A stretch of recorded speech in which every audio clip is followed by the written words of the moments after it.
প্রশিক্ষণের জন্য আপনার কলটি রেকর্ড করা হবে।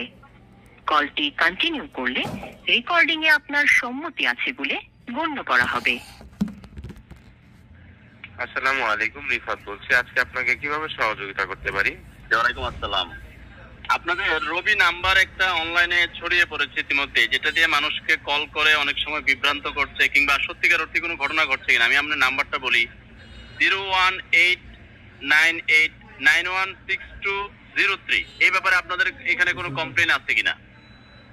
জি স্যার, এটা একটি ফ্রড নাম্বার। সেক্ষেত্রে রিকোয়েস্ট করবো এই ধরনের কোনো নাম্বার থেকে কল আসলে সতর্ক থাকার কারণে। এই নাম্বার থেকে কল আসলে কেউ কি রিসিভ করলে অসুবিধা হবে? না স্যার, সেক্ষেত্রে রিসিভ করে যদি কোনো ধরনের কোড ডায়াল না করে সেক্ষেত্রে কোনো ধরনের সমস্যা হবে না। আচ্ছা, এইটাই ঘটনা ঘটছে। হয়তো ফোন রিসিভ করলে নানান কোড বলছে। এমন ঘটনা হচ্ছে, এই নাম্বারটা কি আপনারা অফিসিয়ালি বন্ধ করে দিতে পারেন না? দুঃখিত স্যার, এই ধরনের কোনো সুযোগ না থাকায় আমাদের কাজ চলমান রয়েছে। আশা করি খুব শীঘ্রই এর সমাধানটি হয়ে যাবে। ও আচ্ছা, তাহলে এই নাম্বারটা আপনারা বন্ধ করে দিতে সক্ষম হবেন, তাই তো?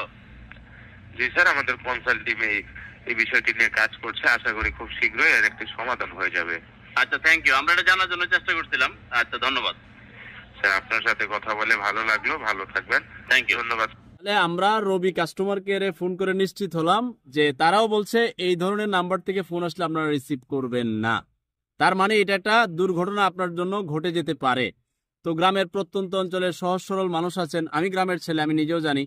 একটা কল আসলো, রিসিভ করলো, এটা ডায়াল করলো, আপনাকে এটা বললো, আপনার ব্যাংকের কার্ড এটা ওটা, আপনি হয়তো মানে অনেক কিছু মিলে যেতে পারে, কারণ ওরা খুব এক্সপার্ট থাকে। তো রবির কাস্টমার কেয়ারও বলতেছে যে তারা তাদের হাই পারফরমেন্স টিম কাজ করতেছে এটা চিরতরে ক্লোজ করার জন্য। তার আগ পর্যন্ত এদেশের নাগরিক হিসেবে আমার প্রতি আপনার বার্তা, এই নাম্বার থেকে লাস্টে 203 রবি নাম্বার থেকে কল আসলে স্ক্রিনে যেটা দেখছেন কেউ রিসিভ করবেন না। সর্বোচ্চ শেয়ার করে ছড়িয়ে দিবেন, অন্যকে সহযোগিতা করবেন, কেউ যেন ক্ষতিগ্রস্ত না হয়, বিভ্রান্ত না হয়। শুধু এই নাম্বার না, অন্য কোনো নাম্বার থেকেও যদি কল আসে, আপনাকে ব্যাংকের কোড বলতে পারে, নানান ধরনের আপনার যাবতীয় যত প্রকার কোড ডায়াল করতে বলে, আপনার ব্যাংকের লেনদেন হোক, মানে কোনো প্রকার কোনো আউট নাম্বার যেটা আপনি চিনেন না, সে নাম্বার রিসিভ করলে সে আপনার কাছ থেকে কোনো ইনফরমেশন চাইলে, ব্যাংকের কার্ড হতে পারে, debit card, credit card, voter ID card, মানে কত ধরনের। এখন তো অনলাইন দুনিয়া, আপনিও অনেক অনলাইন দুনিয়ার সাথে জড়িত। ভুলেও এই নাম্বার সহ অন্য কোনো নাম্বার থেকে আসলে আপনি যে নাম্বার চিনেন না ডায়াল করবেন না। আরেকটা বিষয় হচ্ছে, আপনাদেরকে নিষেধ করা হচ্ছে এই ধরনের কোনো ইনকামিং কলের ক্ষেত্রে কখনো কোনো কোড ডায়াল করবেন না। হ্যাঁ, সেক্ষেত্রে আমাদের বিভিন্ন সময় ব্যাংকিং লেনদেন অথবা আদার্স ইন্টারনেট রিলেটেড অনেক লেনদেনের ক্ষেত্রে আমাদের কোড ডায়াল করার প্রয়োজন হয়। সেক্ষেত্রে অবশ্যই এই জিনিসটা এনশিওর করবেন, আপনারা ডায়াল করার পরে আপনারা কোড দিতেছেন নাকি আপনারা ইনকামিং কলের পরে, মানে কেউ আপনাকে কল দিয়েছে তখন আপনারা কোড দিতেছেন।